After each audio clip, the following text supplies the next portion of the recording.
Hi everyone! Lakad po muna tayo. Punta lang po ako sa Cake Delicious.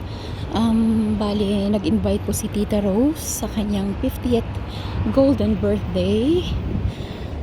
Mag-start siya ng 3:30. So, late po tayo ng konti pero malapit lang naman daw po. Straight lang tong way na to. Nagpaturo kasi ako sa kapatid ko. At kanina pa po ako hindi makapag-upload ng reels. So, hindi ko alam kung bakit. Kung asan ang problema sa phone ko ba or what. Kaya wala akong nagawa the whole day. Grabe, TikTok na lang ako guys. So ayan, lakarin lang po natin until there. Straight lang daw siya, sabi ng aking kabatir. 3 hours lang naman po yung party para kay Tita Rose. So let's try guys. We're walking. Walking.